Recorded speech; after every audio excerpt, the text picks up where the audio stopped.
Millet Marvels, changing the way world eats by Tenali Double Horse.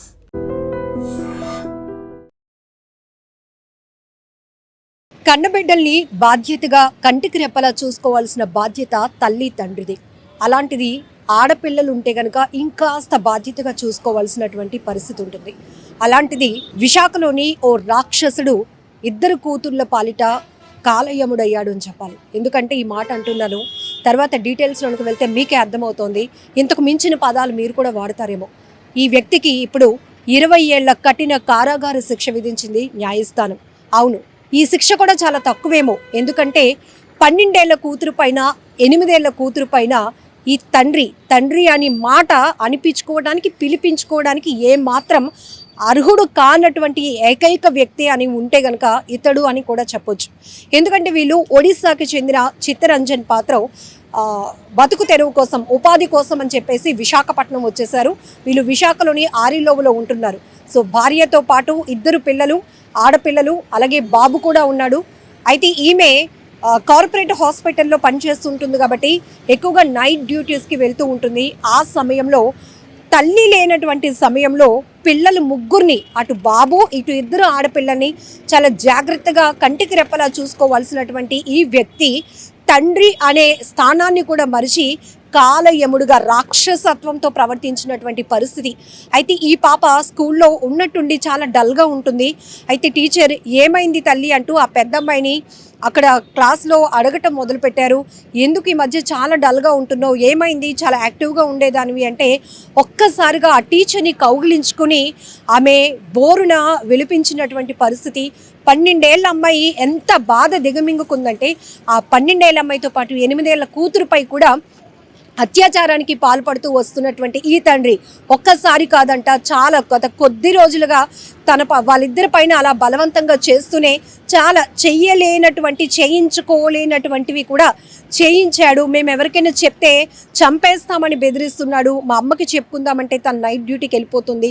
Night డ్యూటీకి వెళ్ళినప్పుడు మమ్మల్ని ఇద్దరిని జాగ్రత్తగా చూసుకోవాల్సిన మా నాన్నే మాపై పైశాచికంగా ప్రవర్తించాడు అంటూ ఆ టీచర్ని కౌగిలించుకుంటూనే ఆ అమ్మాయి బోరున విలిపిస్తూ మొత్తం జరిగిందంతా చెప్పుకొస్తే ఇంకా మండిపోయింది ఆ టీచర్కి. ఏంటి అసలు ఇలాంటి వాళ్ళు ఉన్నారా, ఇమీడియట్గా వీడికి ఖచ్చితంగా కఠినమైన శిక్ష పడాలి అని చెప్పి ఆ పాపని తీసుకొని వెళ్ళి ఆరిలోవులో ఉన్నటువంటి స్టేషన్కి వెళ్ళి అక్కడ SHOకి పూర్తిగా మొత్తం ఏం జరిగిందో, ఆ పాప పెయిన్ ఏదైతే ఉందో, ఆ పాప ఎంత పరిస్థితిని భరించిందో ఆ పాపతో పాటు వాళ్ళ చెల్లి కూడా. సో మొత్తం పేపర్ రైటింగ్లో మొత్తం కంప్లైంట్ ఇచ్చారు. ఆ కంప్లైంట్ పేపర్ కూడా మన దగ్గర ఉంది. ఇప్పుడు నేను చదువుతాను. ఎందుకంటే అప్పట్లో ఇది పోక్సో కింద కేసు నమోదైంది. ఎందుకంటే ఆరిలోవ పోలీస్ స్టేషన్ నుంచి ఆధారాలు కూడా ఉండడం వల్ల దిశ కోర్టు ACP పెంటారావు గారు ఈ కేసును అయితే టేకప్ చేశారు. అక్కడి నుంచి అన్ని ఆధారాలు సబ్మిట్ చేయడం వల్ల పోక్సో యాక్ట్ కూడా ఫైల్ అయింది. సో అతన్ని అదుపులోనికి తీసుకున్నారు. అయితే ఇప్పుడు ఈ కేసుకు సంబంధించినటువంటి హీరింగ్లో న్యాయస్థానం 20 ఏళ్ల కఠిన కారాగార శిక్ష విధించింది. అలాగే ఆ 2 పిల్లలు చదువుకోవటానికి వాళ్ళ మనుగడ నిమిత్తం కూడా 3 లక్షల రూపాయలు ఇవ్వాలని కూడా తీర్పు వెల్లడించడం జరిగింది. ఒక్కసారి అంటే చాలా కన్నీళ్ళు పెట్టేస్తుంది ఇప్పటికీ నేను ఆ రైటింగ్ అర్థం చేసుకోవడానికి. ఎందుకంటే అప్పుడు ఆ పాప 13 ఇయర్స్ అంట, 7th క్లాస్ చదువుతోంది. తెలుగు కూడా అంత స్పష్టంగా లేదు. కానీ ఆ లెటర్స్ తప్పులు లేకుండా మీకు నేను చెప్పాలి కాబట్టి 2 సార్లు నేను దాన్ని చూసి చదివాను. నాకు కళ్ళల్లో నీళ్లు తిరిగాయి. ఎందుకంటే ఆ తల్లికి పాపం పిల్లలు చెప్పినాక ఆమె అతన్ని ప్రశ్నిస్తూ వస్తుంటే ఇంట్లో ఉన్నటువంటి చీపురు గట్టతో అసలు మనిషిని కూడా కాదు, కుక్కను కొట్టినట్టుగా అంత దారుణంగా మా అమ్మను కొట్టేసేవాడు, మమ్మల్ని కూడా కొట్టేవాడు, చంపేస్తాను మీ అందరినీ అని చెప్పేసి బెదిరిస్తూ వచ్చేవాడు. మేమేం చెప్పుకోలేకపోయాం. కానీ నా బాధ, నా కన్నీళ్లను నా టీచర్ గమనించింది. నా టీచర్ సహాయంతో మీకు కంప్లైంట్ ఇవ్వడానికి వచ్చాను అంటూ ఆ పాప రాసినటువంటి ఆ అక్షరాలు చూస్తేనే నాకు ఏదో అయిపోతుంది. ఎందుకంటే ఆ వయసులో చక్కగా చదువుకోవాల్సినటువంటి పిల్లలు తల్లిదండ్రులు చాలా జాగ్రత్తగా చూసుకుంటే ఇంకా మంచి ఫ్యూచర్ ఉంటుంది, వాళ్ళు చక్కగా రాణించగలుగుతారు. అలాంటిది ఒక తండ్రి పైన, ఒక తండ్రి దాష్టికత్వాన్ని గురించి వివరిస్తూ, తండ్రి పైశాచికత్వాన్ని గురించి వివరిస్తూ ఆ చిన్న పాప రాసినటువంటి కంప్లైంట్ కాపీ నా దగ్గర ఉంది. ఒక్కసారి చదువుతాను. మీరు కూడా కన్నీళ్ళు వస్తున్నాయి. ఇలాంటి రాక్షసులు ఉన్నారా? ఇక దేవుడు భగవంతుడు అన్ని చోట్ల ఉండలేకే పిల్లలకి ఏమీ తెలియదు కాబట్టి తల్లి తండ్రిని ఇస్తాడు, వాళ్ళిద్దరూ బాధ్యతగా చూసుకుంటారు. వాళ్ళకి ఓన్గా ఒక నాలెడ్జ్ వచ్చే వరకు వాళ్ళు చదివించే బాధ్యత కానీ వాళ్ళ కాళ్ళ మీద వాళ్ళు నిలబడేటటువంటి ఆ ఫ్యూచర్ సెటిల్ చేసే బాధ్యత కూడా తల్లిదండ్రులకు ఉంటుందని మనం జనరల్గా విన్నాం. కానీ కొన్ని చోట్ల తల్లి తండ్రి పిల్లల పట్ల వ్యవహరిస్తున్న తీరు చూస్తుంటే భయం వేస్తోంది. అసలు ఇలాంటి వాళ్ళు కడుపున దేవుడు పిల్లలు పుట్టించకుండా ఉంటే బాగుంటుందేమో అనిపిస్తూ ఉంటుంది. ఒకసారి కంప్లైంట్ పేపర్ చూద్దాం. ఇది పోక్సో యాక్ట్ కింద ఫైల్ అయినటువంటి కేసు. ఇద్దరు పిల్లలు చిన్నవాళ్ళు, మైనర్లు కాబట్టి కొన్ని డీటెయిల్స్ అయితే మనం చెప్పకూడదు. కానీ ఆ పిల్లల పెయిన్, ఆ పిల్లలు భరించినటువంటి ఆ బాధ ఒక్కసారి మనం తెలుసుకోవాల్సింది. ఎందుకంటే ఇలాంటివి ఎక్కడైనా మన ఇంటి చుట్టుపక్కల కూడా జరుగుతుంటాయి కానీ మనం ఎవరం గమనించం. నిజానికి కొన్ని నేరాల్లో తల్లి తండ్రి పిల్లల పట్ల రాక్షసత్వంగా ప్రవర్తిస్తున్నా కూడా అనుమానించడానికి కూడా మనకు ఆ ఆలోచనే రాదు. ఎందుకంటే అయ్యో ఏ పిల్లలైనా అమ్మా నాన్న అలా చంపుకుంటారా, లేకపోతే అమ్మా నాన్న ఇలా చేస్తూ ఉంటారా అని జనరల్గా మనం మాట్లాడుకుంటూ ఉంటాం. కానీ ఇక్కడ ఒక తండ్రి ఇద్దరు పిల్లల పట్ల ఎలా వ్యవహరించాడో, ఎలా ప్రవర్తించాడో ఒకసారి చూద్దాం.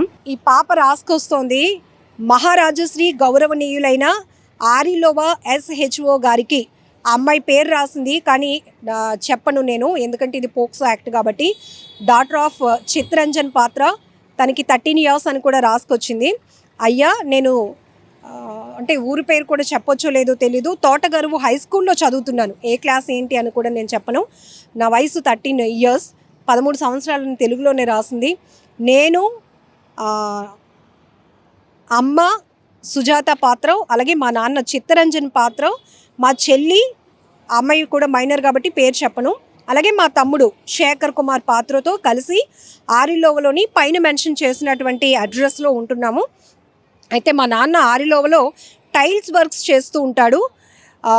ఇంటి ముందు అంటే ఇక్కడ ఆరిలోవ బాలాజీ నగర్లో ఉంటున్నాము అని ఆ పాప రాసింది.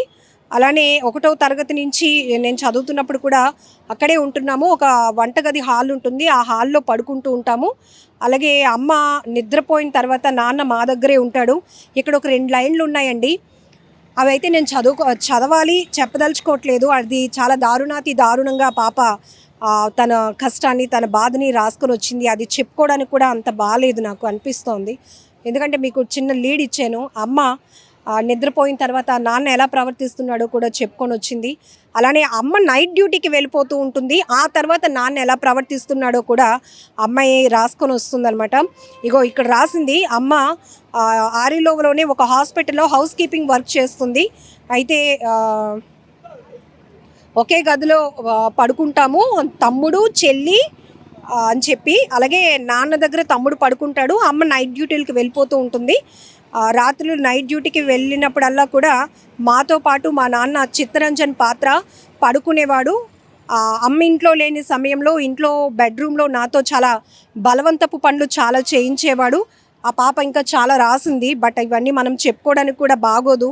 ఎందుకంటే చాలా ఇలాంటి వ్యక్తుల గురించి మాట్లాడుకోవడం కూడా సభ్య సమాజం తలదించుకునే పరిస్థితులు ఉంటాయేమో. చూడండి, ఆ పాప రైటింగ్ చూస్తేనే వాళ్ళ ఏజ్ ఏంటో తెలుస్తుంది. అంత అమాయకత్వంతో ఉన్నటువంటి పిల్లల్ని ఒక తండ్రి బాధ్యతగా చూసుకోవాల్సిన వాడు ఎంత దారుణంగా ప్రవర్తించాడో. అందుకే పోలీసులు కూడా చాలా సీరియస్ యాక్షన్ తీసుకున్నారు. సో ఛార్జ్ షీట్లో కూడా అన్ని ఎవిడెన్స్ని ప్రొవైడ్ చేయడం వల్ల న్యాయస్థానం కూడా చాలా సీరియస్ అయింది.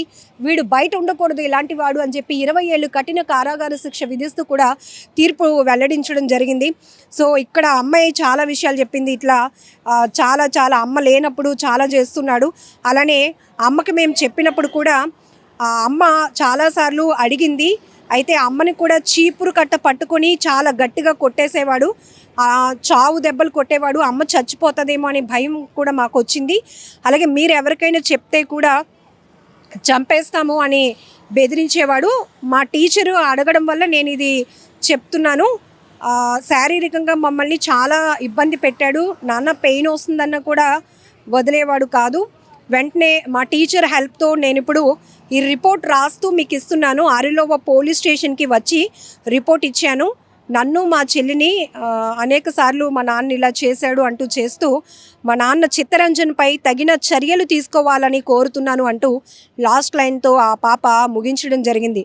అయితే ఈ వ్యక్తి పైన ఈ చిన్నారి ఇచ్చినటువంటి కంప్లైంట్ మీద ఇక్కడ మనం జూమ్ చేస్తే ఇన్ని సెక్షన్స్ ఫైల్ చేశారు పోలీసులు. అంటే ఎంత దారుణమైన వ్యక్తో మీకు అర్థమవుతోంది. నేను చాలా మాటల రూపంలో చెప్పలేక నేను మౌనంగా ఉండిపోతున్నాను.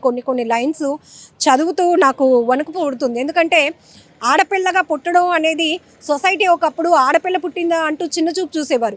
ఇప్పుడు ఆడపిల్లలపైన కొంతమంది తండ్రులు బాధ్యతగా వ్యవహరించడం మానేసి రాక్షసత్వంగా వాళ్ళ శారీరక కోరికలు తీర్చుకోవడానికి కన్న పిల్లలపై కూడా కన్నేస్తున్నారంటే ఇలాంటి వెధవల్ని, ఇలాంటి రాక్షసులను ఏమనాలో కూడా అర్థం కావటం లేదు.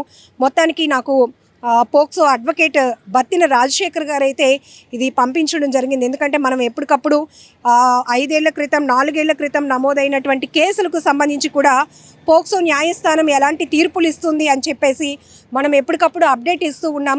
అంటే చాలామందికి ఇలాంటి నేరాలు జరిగినప్పుడు అయ్యో వీళ్ళకి ఎలా న్యాయం జరుగుతుందో అనుకుంటూ ఉంటాం. బట్ పోక్సో న్యాయస్థానం ఎంత లీడ్ తీసుకుంటుంది, పోలీసు వ్యవస్థలు కూడా ఇలాంటి మైనర్ల పట్ల మహిళల పట్ల జరుగుతున్న అఘాయిత్యాల విషయంలో ఎలా కేసు ఫైల్ చేస్తున్నారు గోప్యంగా. ఎందుకంటే ఇవన్నీ కూడా అత్యాచార ఘటనలు మైనర్లకు సంబంధించినవి కాబట్టి చాలా సీక్రెట్గా ఇన్వెస్టిగేషన్ మొదలు పెడుతూ ఛార్జ్ షీట్ చాలా స్ట్రాంగ్గా ఫైల్ చేస్తూ ఉన్నారు.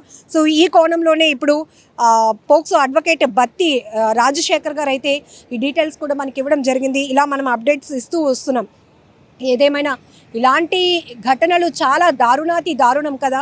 ఎంత దారుణం అంటే వినడానికి కూడా అసలు మనసు ఒప్పుకోవటం లేదు.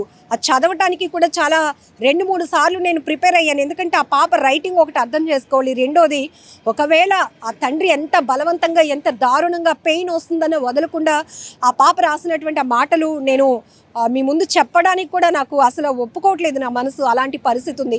ఇలాంటి వాళ్ళని ఇంకెంత కఠినంగా శిక్షించాలి. ఇలాంటి దుర్మార్గులు ఇంకా సొసైటీలో ఉన్నారు. మనం జనరల్గానే అనుకుంటాం ఈ రౌడీ షీటర్లు వీళ్ళు వాళ్ళ గురించి ఎక్కువ మాట్లాడుకుంటాం, కానీ కనబడకుండా ఉన్నటువంటి రాక్షసులు చాలామంది ఉన్నారు. సో ఇలాంటి వాళ్ళని ఎలా కఠినంగా శిక్షించాలి, ఎలాంటి శిక్షలు పడితే బాగుంటుంది అనే విషయం పైన మీరేమనుకుంటున్నారో కూడా కామెంట్ బాక్స్లో మెన్షన్ చేయండి. And for more videos, Please subscribe to iDream. Please subscribe to iDream. Please subscribe iDream. And please subscribe to iDream.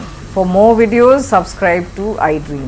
please like, share and subscribe to the channel. Congratulations, iDream. Subscribe to iDream. Subscribe to iDream. So subscribe to iDream Media. iDream ki iDream team అందరికి huge congratulations. Please subscribe iDream Media. Please subscribe to iDream. Subscribe iDream. Please subscribe to iDream. iDream అంటే నా కళల channel subscribe చేసుకున్న నోరు తిరుగుతలేదు, మీరైతే గంట గుర్తు కొట్టండి. For more such videos, please subscribe to iDream. Subscribe to iDream. Please subscribe to iDream. Please subscribe iDream Media. Please do subscribe to iDream. Please subscribe to iDream Media. For best entertainment and information, please subscribe iDream. And don't forget to subscribe to iDream.